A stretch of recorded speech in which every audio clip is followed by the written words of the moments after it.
Interstice podcast, episode 52. Here we are, on time, back making sure that we get this made. And I actually made a list to begin with to make sure that I've got all the topics in front of me here. Big thank you, everybody tuning in as always. That's awesome. If you'd like to support me, that's on my Patreon at davetrippin.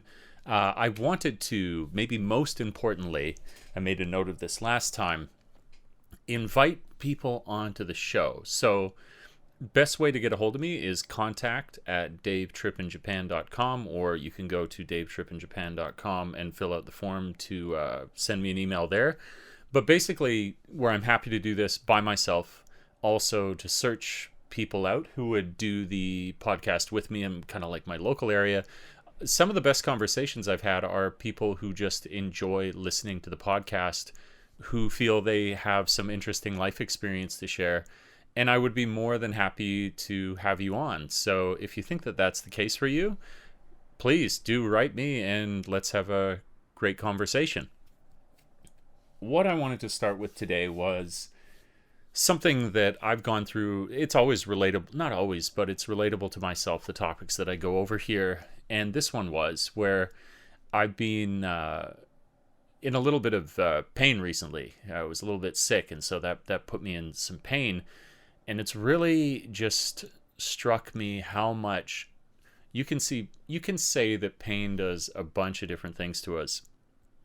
And I would say one of the most important, and I don't even have a final answer for what you do with this, but pain confuses us. Like the degree to which it will tell us to behave in a way that we otherwise would not normally. Usually the way that it dilates time, that where, you know, when you're having fun, it all flies by. When you're in pain, that it seems to go on forever. And how I think being aware of when we are in a state of pain and how that is impacting the way in which we're thinking is incredibly important to getting past it and then not having done something that you horribly regret. Because say, for example, someone had put you in pain that did not intend to, and you can even objectively see that, but then at the time as you experience that pain, the only thing that you can think is that that person is responsible for putting you through hell. But there are situations, many, in fact, where you could have been put in pain by somebody, and it was never, ever their intention to do so, and then recognizing that fact when you are in pain and it's looking for either somebody to blame or some kind of, like, it's almost as though to get angry is some sort of like relief. You don't feel the pain any less, but for some reason our brain is telling us that maybe if I get angry and I lose my shit, then things will be better.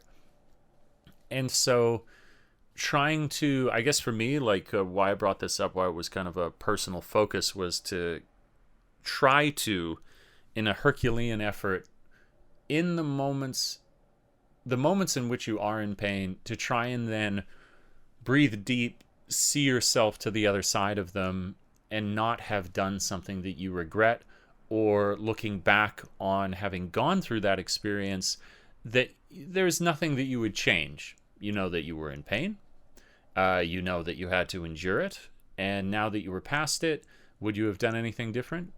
I don't think so.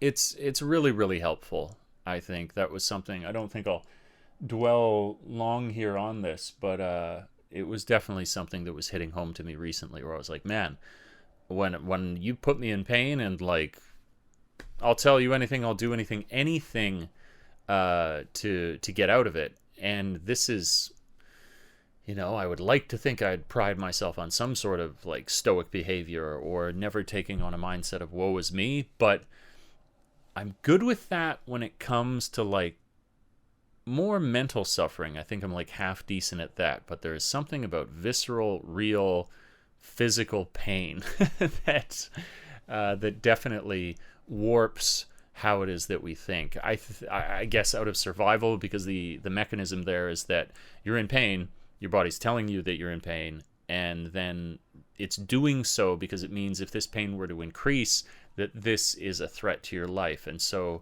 we will increasingly take on more and more aberrant or bizarre behavior to try and relieve ourselves of that as a kind of survival instinct. But then in today's day and age, we're in a state of pain, and it's not something that will ever reach the point of being so dire. It is far more the fallout of our behavior that catches up with us than anything to do with the pain that we were experiencing. It's more that you lost your shit at somebody while you were in pain that is going to cause you more strife in your life than the thing actually causing you pain.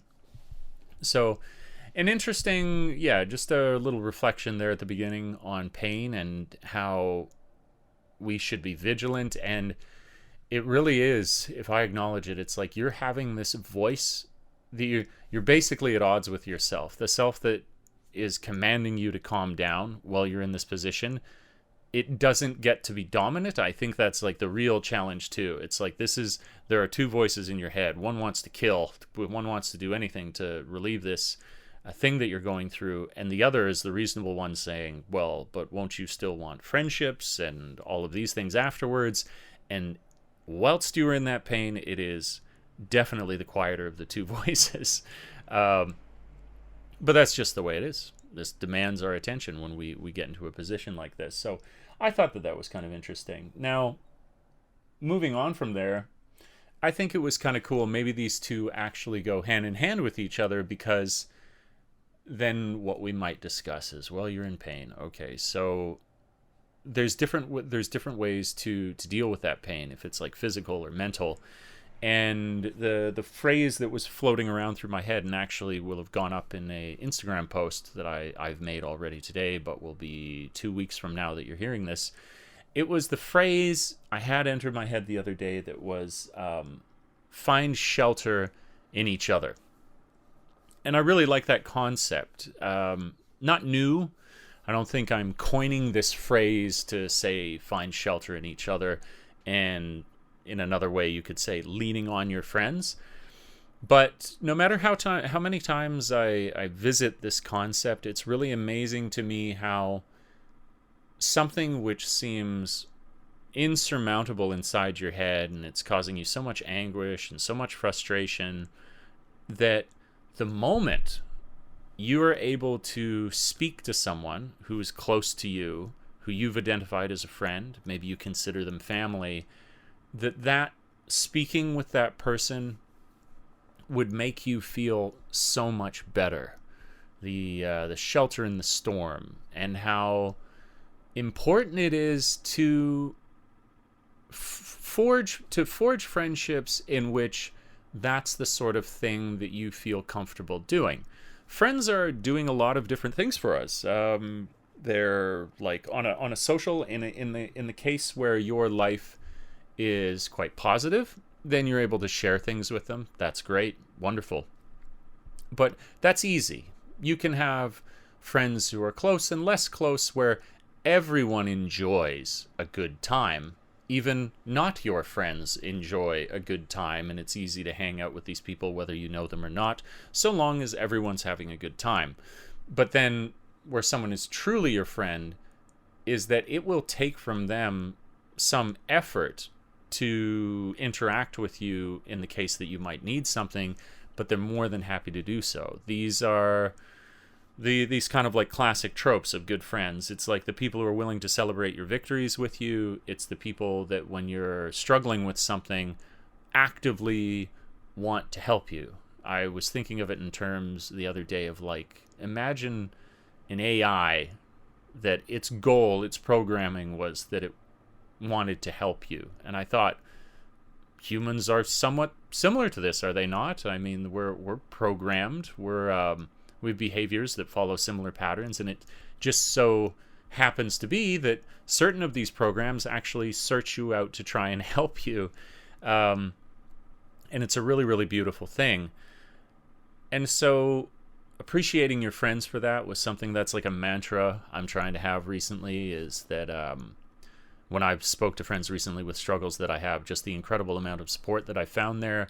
And it almost makes physical pain feel less when you can talk to your friends about these kind of things, because you're like, wow, I'll get by this one way or another. it kind of leads me to this other discussion that we might have, which I thought was really, really cool. And we were sort of,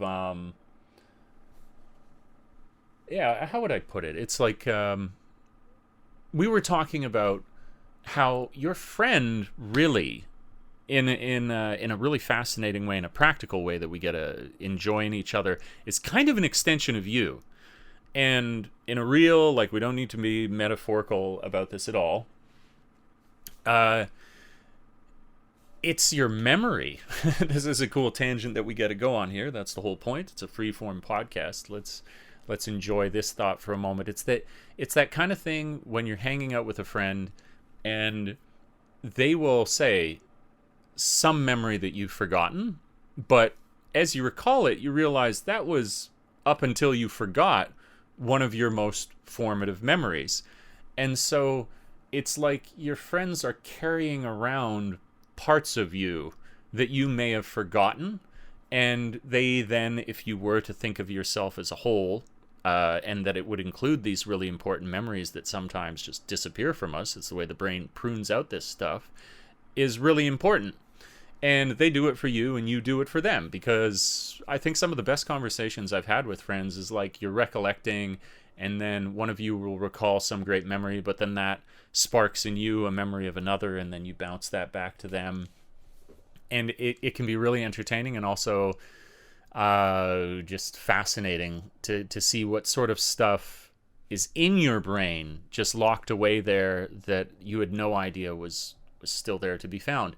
Like, this actually now relates to something I was talking to with my friends recently, where there's some like crazier groups around the world that believe that everything you ever experienced can be recalled. Now, I don't know that that's entirely true. I believe this is actually a belief held by Scientology. Like, this is something that they want to say is true. Now, I don't know if I would go so far as to believe that. Like, it's not, it's not for me to comment on because I don't really know. I have no proof of that. And Scientology is a freaky deaky cult. So, like, I take anything they say with a grain of salt. Pinch of salt, grain of salt. Although L. Ron Hubbard, great author, Battlefield Earth, I love that book. But he is famously quoted for having said, if you want to get rich, start a religion, where I feel, full stop, people should examine that before joining up with Scientology. But if you don't go as far as them, if you kind of dabble, if you go around in this idea, like I'm discussing, of that we have more in our minds than we realize stored there, this instance I'm talking about with your friends actually really illustrates that point. So things that you have forgotten and these things that your friends share with you, which often are forgotten by you, are way, way in your past. And as soon as they bring them up, clearly there was some sort of neuroconnective portion of your brain that held that, but had gone dormant. And it's evidence of memories that can exist in your brain for decades, latent, dormant, forgotten, and then someone can bring it back with just a conversation that brings it to mind. And to me, that is so cool. It immediately begs the question, well, if that memory was like that and they were able to bring back that for you, then what else is in there? Like, what amount of stimuli, what amount of whatever we might do could result in our recalling so much of our long forgotten pasts? And then it gets into a whole nother conversation of like, yes, there are things certainly forgotten because there's your brain is constantly asking the question of memory, is this relevant to my current survival? If not, then I need that hard drive space, so we're just going to ditch it. We're going to defrag, throw it off for now. But then you think about things like trauma. Were there traumatic events that had occurred to you that your brain has, in an act of defense, removed from your recollection, but then actually that's repression rather than reconciliation, and so is causing a problem for you? I mean, I love the concept of memory because I think we all have to admit that there is this, we often talk about like an illusion of self. And it's interesting to me how we think we have this continuity. We think we have this person who has grown and who is, in many ways, it's that same person that was 10 years old, was 15 years old, was 20 years old, that is grown up. But I really think that that is a feature, which is a bug, which gives us an illusion that we are a self that recognizes as self-recognizes as the name that we were given, when in reality we're far more disparate and spread out and scattered than we realize in who it is that we identify ourselves as. Because I also notice this as a detail regarding people that I meet who change entirely. They become completely different people. Maybe the point to say with these people would be that they've their value system is entirely changed. But if you were to ask that person if they viewed themselves as the same person that they were 10 years ago, they might say unequivocally, I'm exactly the same. I haven't changed at all. When they are night and day in values, and our values are usually what form our behaviors. So we are able to become completely different people while simultaneously holding the belief that we are the same, which is, well, isn't the human brain a hell of a drug? It's really, really wild that we can do so much of that. And so memory, as it pertains to how we create our ego, I don't have a lot of answers here. I have a lot of questions regarding it, but damn, if it isn't a really, really fascinating topic to dive into. Moving along from that, I really have. I was like, I'm just going to write down ideas. I'm not going to be precious about this, and we'll just go. So expect in this particular episode that it's going to be all over the place. So the next one that I had down, which I think is fun to discuss, is relationship. The relationships that we build with any sort of substance. And so the one that I wanted to target in particular is alcohol. So alcohol is this one. I mean, you would have comedians that would classically criticize alcohol as compared to something like weed. The usual tropes are just how much domestic violence as compared to, and car crashes and all this sort of stuff that goes down with the good drugs, incidentally, the ones that the government makes all their money off of, as compared to the bad drugs. But I want to take this different angle where I'm not actually going to criticize alcohol. I want to talk about alcohol in the way that we don't usually.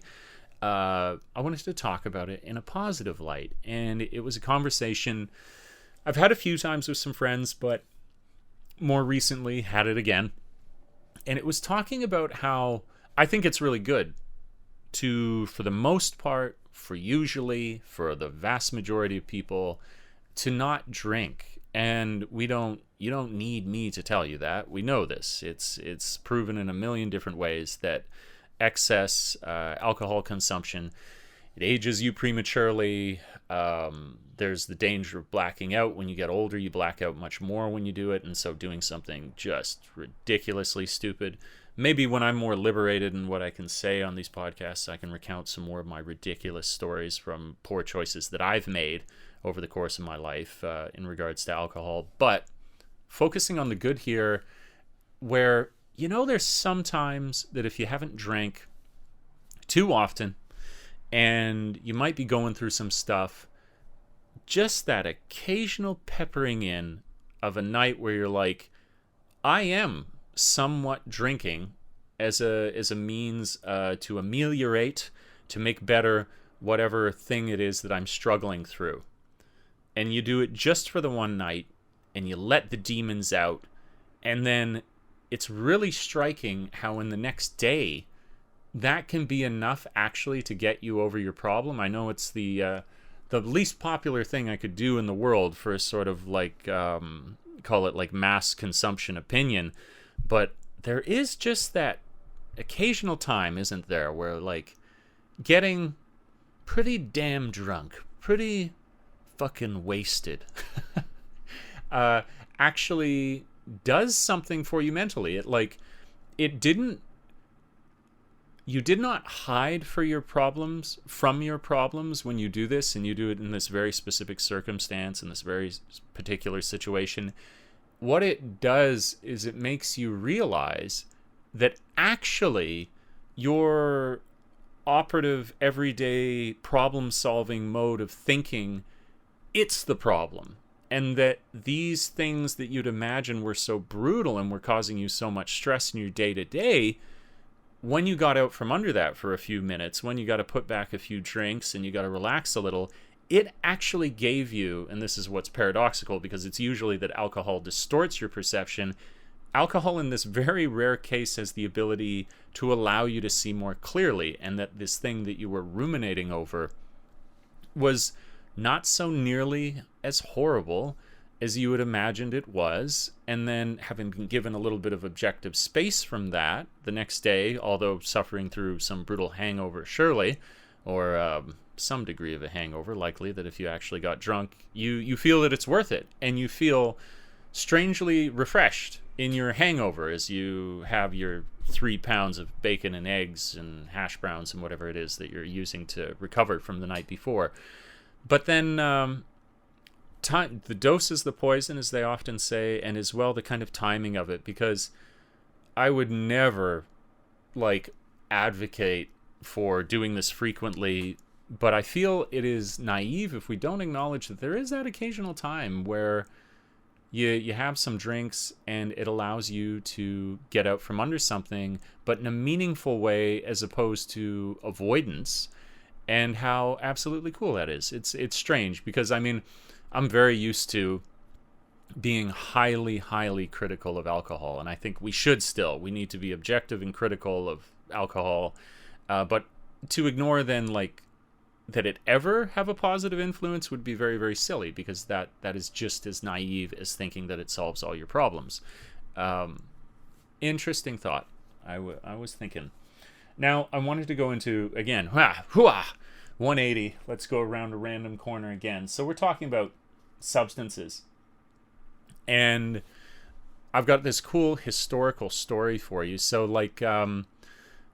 I mentioned it before. I believe it's Michael Pollan. I was reading his book on psychedelic experiences. I think it may have even been in his book, as I now talk about this, that I found this historical detail. But I thought it was so cool, and I wanted to share it on the podcast if you've not heard it before. It's just wild. So it's a story of where there was a place around Rome, around Greece. The details of this are going to be loose. The hard facts are going to be a bit, well, the essence of the story is true, but the historical details of the place and who was fighting and so on it's not irrelevant, but I'm not going to say it with any kind of accuracy, so forget about it. Don't worry about that part of it. But basically it's talking about that there is some set of circumstances in this place in the world, and it was somewhere around when the Roman Empire was flourishing. So that's it's a lot of land when you consider how much of the Roman Empire covered the globe, so it could be a lot of places. But it was during a period of time in which the Roman Empire was dominant, and there were these people coming to attack Rome, and the Romans knew along this trail there was this honey, and this honey would regularly be harvested, that wherever it grew in conjunction with whichever flora or fauna, basically the plant life, was that the way that these bees made this honey in relation to the plant life that was around, it became hallucinogenic. So you had hallucinogenic honey, which is, that sounds pretty psychedelic honey, I guess you would say. That's another way to put it. Psychedelic, which then caused hallucinations. But life is a hallucination, so, let's just not even open up that box right now. And so they knew that this path, they were going to get attacked, the Romans were. And they knew along this path there was all this honey. And so the plan was basically to allow these aggressors to... They were fighting them and fall back until these aggressors had entered this region in which they would find this honey. And the Romans then withdrew, allowing them to set up their camp and get dug in. And what do you do as soon as you set up your camp at this time is that you forage for resources, because obviously you have food that you've brought with you, but you're going to have to continually kind of, those are finite. And so foraging for berries, for honey, for things like this, you would do to support your military as they were moving. And lo and behold, this group of people that were attacking the Romans, they found this honey, and they got into it. They got into it hard.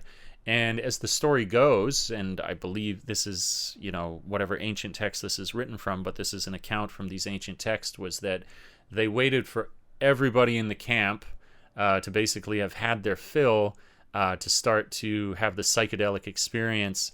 And then the Roman army descended on them while they were in this sort of hedonistic disarray as a result of being influenced by the psychedelic honey, and wipe them out. And this to me was a crazy horror show of an experience, where I can only imagine if you were to do psychedelics and then in the next moment and a lot, I think, because people weren't like sparingly eating honey. These people were, I believe the expression is, moonshotting the honey without realizing that that's what was going to happen to them, and got wiped out by the Romans. They were not at full fighting capacity under the influence. Now, I feel like as I wrap up this story and the first half of the podcast, it's wild how quickly this has gone by, to say that not in all cases were psychedelics a detriment to fighters. I believe some Celtic fighters, there are instances where people would take different forms of psychedelics before they would fight, that basically turn them in even more into like berserker rage level fearless warriors. I'd love to get into that a bit more, actually like reaffirm what it is that I know about that and share it with you, but I can say almost for certain. I know for certain that they did that, but I'm not sure, like, was it Celtic, Scandinavian, what group of people did this exactly, but point is, you got a case here where psychedelics were what really screwed up an army and then got killed, but then in other cases, people were using psychedelics to bolster their army and turn them into even crazier warriors, which is wild, to say the least. Great first half. Let's tuck into that second half. I got my notes here, and we'll share some more interesting tidbits of the relevant thoughts that have occurred to me over this past week. Round 2. Okay. Jumping right into it, there's a book I'm reading right now, and I've not gotten so far, but I'm really, really enjoying some of the central concept that's coming out of it. And I think it's useful in our personal lives to embrace this concept. So the name of the book is Antifragile. And this guy's he's developing this idea where he said, if you talk about something that is anti-fragile, they'd give examples. He'd say, like, what would you say? What are some adjectives, or how would you describe it? And somebody would say, something that is anti-fragile is robust.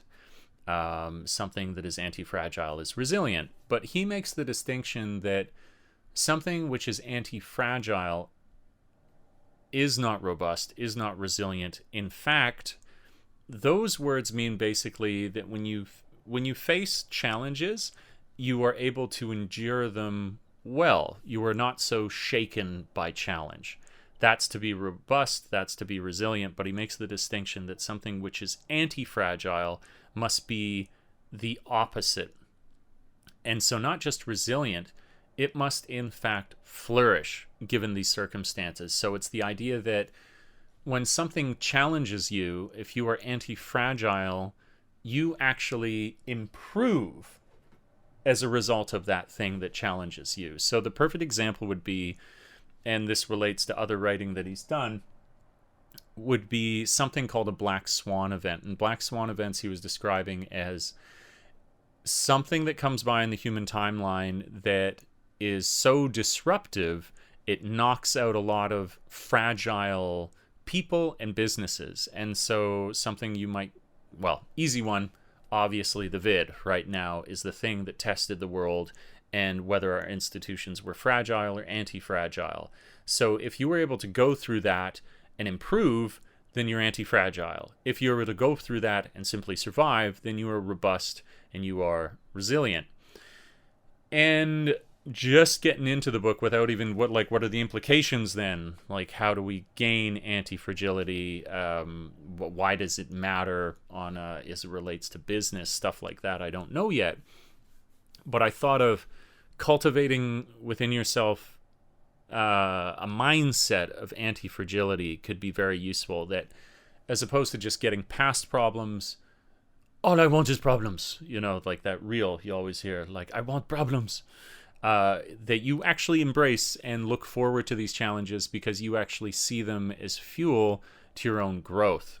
Perspective is a hell of a drug, and I think even taking on that mindset could contribute to being more of a sort of anti-fragile individual or institution if you belong to a business that you want to grow, something along those lines. Cool book.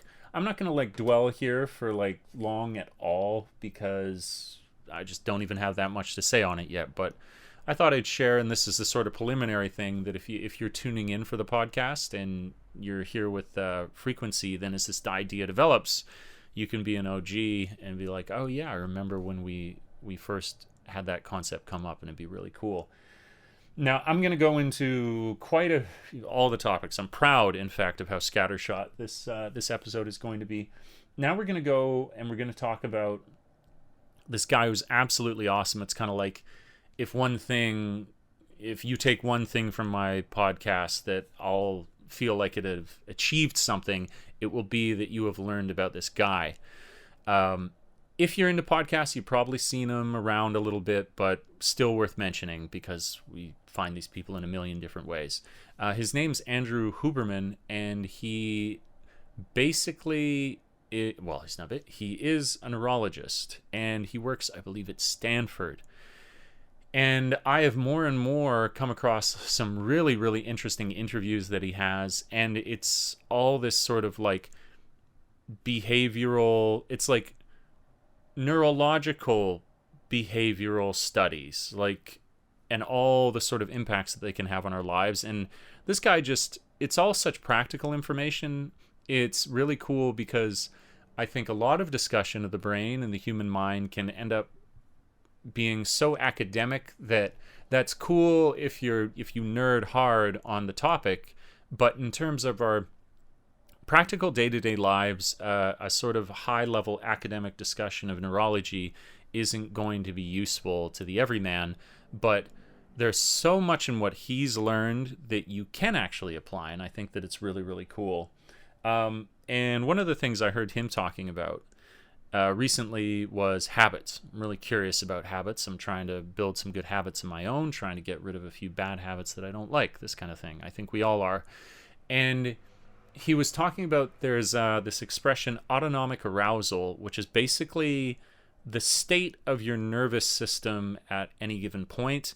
And it's these states that we find ourselves in which can be leveraged into making new habits or understanding why we might have a habit already.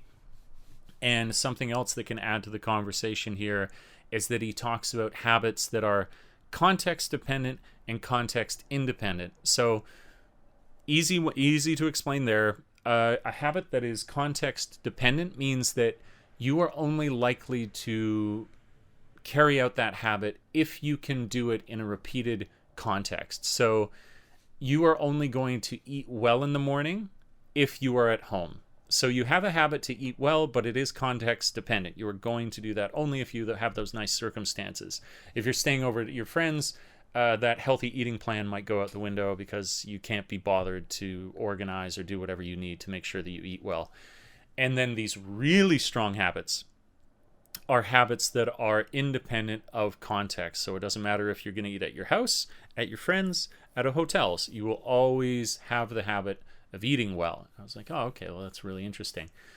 And then he was talking about how you could apply these habits into your life, or how you apply a habit into your life. And he was talking about different limbic states that we're in during the course of the day. And he was talking about how there is this first part of the day, like he said, separated into 3 9-hour blocks. And in the first 9 hours of your day, when you wake up, I've learned about this neurotransmitter before. It's called norepinephrine. And it's responsible for a lot to do with like retaining information, with stress, with alertness. And there's something to do with a few factors, but one of which is that because of the amount of norepinephrine in your body when you're first waking and in these first 9 hours of the day, that you are far more likely to carry out an objective that you have, as opposed to waiting later in the day where you are entering into increasingly more relaxed limbic states, which cause more friction towards whatever it is that you might try and do. I thought that was really, really cool. I like this idea of limbic friction because I really do feel in my own life like I want to do something and I can almost feel within myself, outside of myself, like a physical force that's pushing against that action. Like, I want to make this podcast today, and there's something within me pushing me back from doing so. And he said this isn't an academic writing, this concept of limbic friction. It's something he's coined the phrase of. But I really, really appreciate it. I was like, I feel this friction. Like I'm trying to push past sandpaper to do whatever the objective it is that I have. And so he said as well, it is beneficial to not always as well try and time these things strictly. He said that when you try and do that, it's shown that usually if you say, I'm going to study at 2:00 every single day, that will force a situation where you may not be able to do it. You cannot so strictly do it in that time period that you're trying to build this habit. And so where you've kind of set yourself up to succeed, you've also set yourself up to fail because you can't adhere to these strict rules that you set for yourself. And that is, again, another benefit to then making it more about a window of time than it is about a specific time. So perhaps that's something that you could take away from this if you're looking at trying to break or form new habits. Think of, basically, you can look up Andrew Huberman and look up habits, and then you'll have like from the horse's mouth. You won't have to listen to me give you this kind of like layman's recounting of what it was that I enjoyed about it. But if you just want that preliminary thing, do it in this first 9-hour block of the day that you're trying to form a new habit. And if it can't in that context, well, so be it. But when it is more active, say you need to write something, you need to post something, you need to, whatever it is that you may do, if you can do it in this earlier period, we're set up. That's the way chemically we're set up to do it. And as soon as you do it, then of course the likelihood that you're going to do it again is increased. Just like now that I started doing the podcast, now that I do another one, the chance that I do another is increased, and habits then carry on from that, which is really, really cool. Now there's I wanted to give you like these awesome things that I've learned. And again, they're like, I like simple, practical, I could use this in my everyday life, and there's not science needed. It's just effective. And he had 2 things that you could do for different things that it is you're trying to accomplish.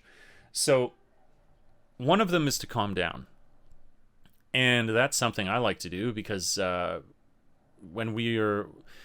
was already talking earlier about this idea of like how horrible our decision making becomes when we're in any amount of pain. We're not able to think clearly, and we make poor decisions because of that. And when we are able to calm down, that is when we are able to see things more objectively and able to make better, smarter decisions. And so all you have to do, I can't remember what neurons in the brain that it's associated with, but how this works is simply you do 2 sharp inhalations through the nose and then a slow, like 5 to 7 second exhale. You do that twice. And he said it's like clockwork. If you were registering this sort of like autonomic arousal in someone before you did that, when you do this little breathing exercise, that it calms you down. And I found that it has. And so that's a little gift for you now. Costs nothing, takes 2 seconds to do. You can kind of do it under the radar. People needn't notice that you're doing it. And then you'll have chilled out a little bit. So the other fun one, going in the other direction from this, is when maybe more my problem, not always, but one that I definitely struggle with as I do this work now, is dozing off, feeling too tired, and you're fatigued. That makes it difficult to do whatever you're going to do. I mean, who among us has not been at an afternoon of work and then been nodding off at their desk at whatever point of time? Naps are good. Sleep is good. We could do a whole conversation about that. But then maybe there's an occasion where you're like, yes, it would be great. I appreciate sleep and all the science associated with it, but I need to be awake right now. So what can I do? And the thing that he recommends, and this was cool, got a little bit of the science behind it, but it's basically that if you want to be more alert, if you look up and you hold that for about 10 or 15 seconds, there's something to do with the kind of activities associated with looking up that it's like cells in our eyes and in our brain that when we look up, it signals that we should be more attentive and more awake. And even as I do it now, I was feeling like a little bit dozy, and I was like, now I'm doing it to kind of demonstrate the point, whether you see this or are just hearing it, that I do kind of feel more awake. And he was pointing out that there's something in the same way that if you look downwards, there's, again, a sort of neurological connection with the position of your head and looking downwards, which is associated with drowsiness. And so if you're feeling drowsy, people usually nod off, their eyes are forward, and then it goes even more. You know, you fall over your hand and you fall into your lap and you fall asleep. And so you're tired, so you look down. You look down, so you get even more tired. So a solution to this, a cure, a quick fix that you might use, now that I can pass along from Huberman here, is the looking up. Something as simple as looking up. And I think you'll notice that if you do so, do it for like 3 sets, do it for 10 seconds, 15 seconds each. Then if you're feeling a little bit drowsy, this might help you with that. Now, if you're totally wiped out, this isn't going to be a cure-all. I don't think it matters where you look if you're completely underslept and you need time to recover. But if you're just feeling a little bit drowsy, maybe it provides you a bit of relief. Now, the next thing I wanted to talk about, where we continue the march into speaking about anything, it's a topic that's really near and dear to my heart, which I love, and that is the discussion of games, but also game development. I've actually had a level designer on here before, Willem, who's a fantastic guy. Perhaps we'll have him on the podcast again in not too long. He's coming to the Tokyo Game Show, and we're looking at Studio Garden Lab getting out there to kind of do like a no-clip documentary for the creators of he's doing a Star Wars game. Looking forward to that. Anyways, what I wanted to talk about is the incredible implications of Unreal 5 engine. So to give a little background, because I don't imagine that everybody who listens to this plays games. Maybe you do, maybe you don't, but having a little bit of context could be helpful for you. So when I say game engine, it's basically a tool set that you can use to make a game. So there's the Source engine. That's the one that they use to create, I think it was like Half-Life 2. And then that same engine, that way of creating graphics and elements and rendering physics out in a game, that was used for CSGO, so like Counter-Strike, which is, if you know anything about games, super popular. There was this is Unreal 5 engine. There's been, of course, different iterations of the Unreal engine going into the past. There was games that were made on the Quake 2 engine when that game came out from id Software. There's all kinds. There's Unity engine. You see Unity in a lot of VR titles, actually, but there are these engines that are the tool set to build your game. And Unreal 5, I think, unequivocally, is going to be the largest step forward in game engine technology that has been seen in I want to say maybe several decades, and it's going to be incredible where we're so used to this incremental improvement in the quality of the graphics that you'll see in games. They'll introduce some new feature, some little thing. Ray tracing is actually incredible. That's something recently achieved in games now, which is basically as opposed to faking light, light behaves as it actually would and is being rendered live in front of you. So from whatever light source is active, everything in the environment is being lit accurately as light would, given if that were a real source.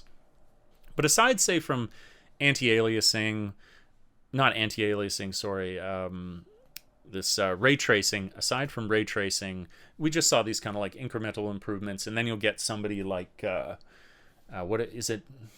Who is it that does GTA? It's not Naughty Dog. Rockstar. They'll do something insane, and so you'll be like, okay, I don't even forget how these guys did it. It's just like they do something incredible. But as a general sort of trend, you see this like, oh, things are getting a little bit better, a little bit better. Unless you're a Japanese game studio in which you just have the same shite graphics for the last however X many years, and it doesn't matter if it's Soul Calibur 3 or Soul Calibur 6, it all looks the same. That's to say nothing of gameplay. A lot of these games are tons of fun from Japanese developers, but graphics, the evolution of their graphics, not a strong suit.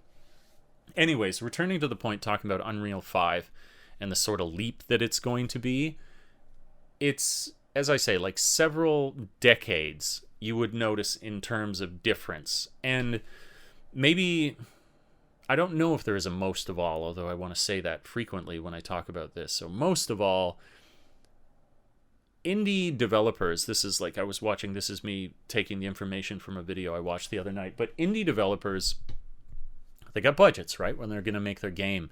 And that budget can go so often into creating assets, creating the world of the game that they have to make, and that's done with their concept artists and then their 3D modelers and then all of this stuff that has to go into that, which is a huge resource sink. And any resources with a budget that are put into one thing are taking away from another thing. So you'll see an indie game that's like able to do this super, super well, but it's usually at the cost of this, that they can't do this other thing.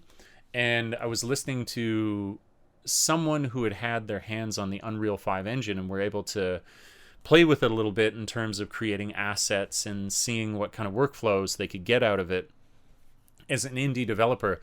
And they were talking about that this game engine is so advanced in its ability to create for them the resources that they need, where a task that might have taken them before something like a week to complete, they're able to complete within an hour.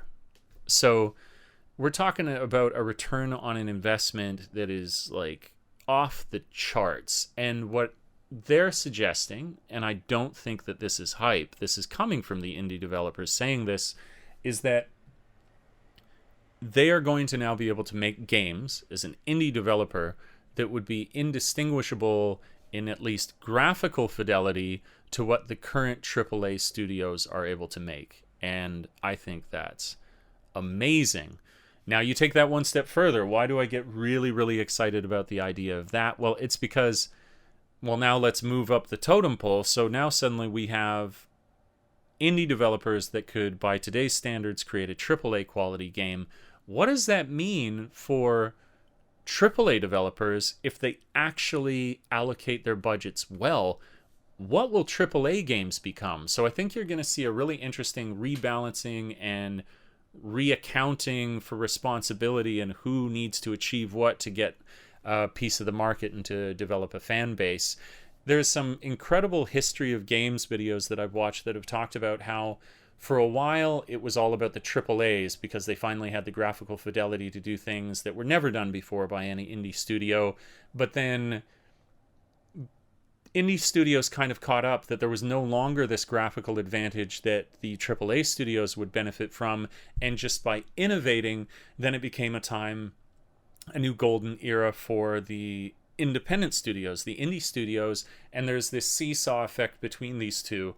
One of them makes the other one have to do something, then the other makes the other have to do something. We see games kind of seesawing in terms of quality between the two, And I think it's fantastic. You know, this kind of cyclical checks and balances that just keep pushing games into a better and better quality, into something that the level of photorealistic capability that you have with the Unreal 5 engine, it's unbelievable. The way that it works with light, unbelievable.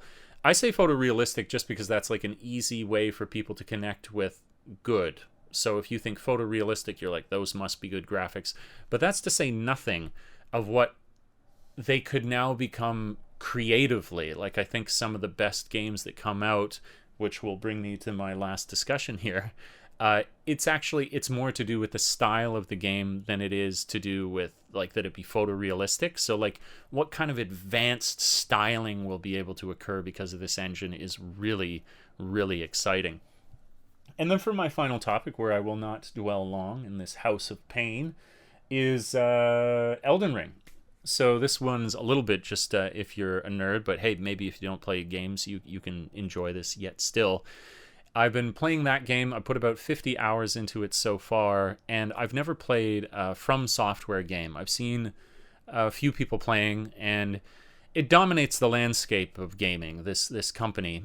And it's interesting, too, because it's a Japanese developer, and when you look at them, their games, not that impressive graphically on one level, which is like the pure brute force, like what are the quality of textures, like what's the resolution of your textures, these kind of like hard graphical truths that it's just not that impressive.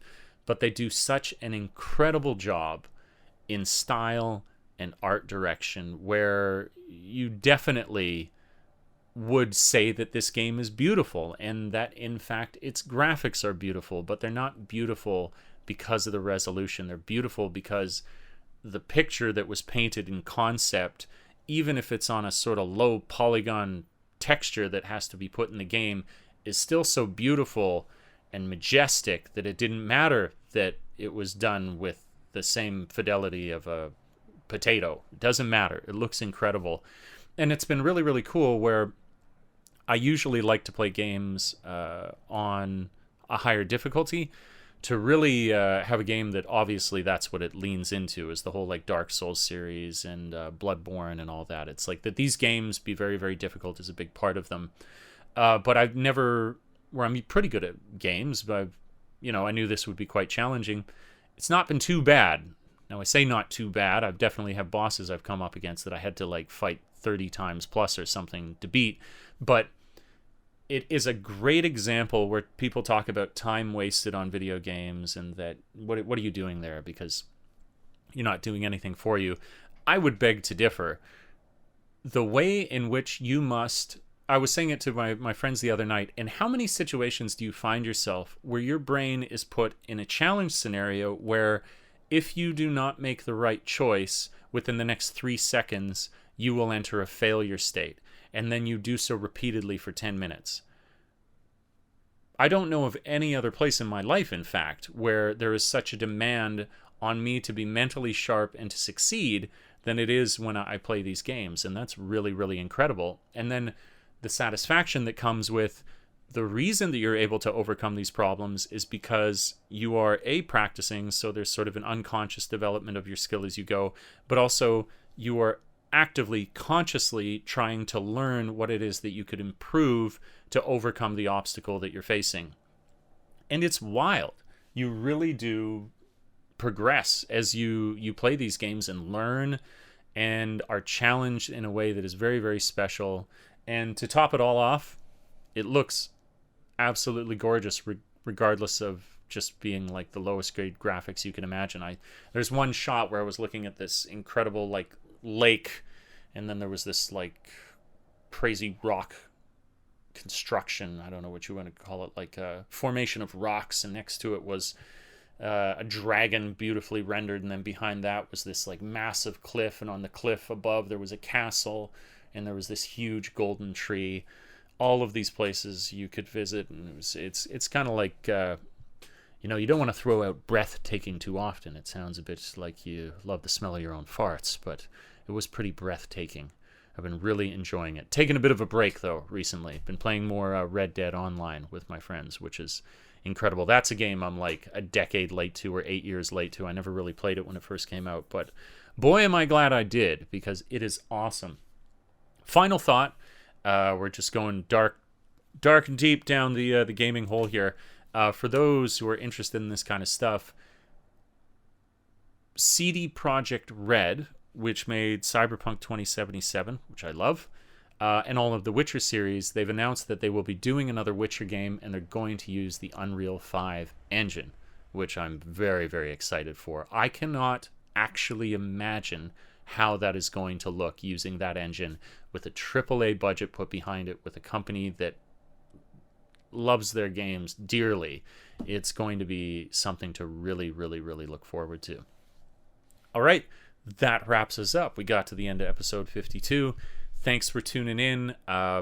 If you, like I say, if you want to contact me at contact@davetrippinjapan.com to be a guest on the show.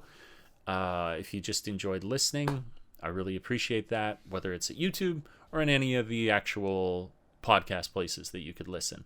I hope you're doing good out there. We're done. We're finished. I'll catch you in the next one.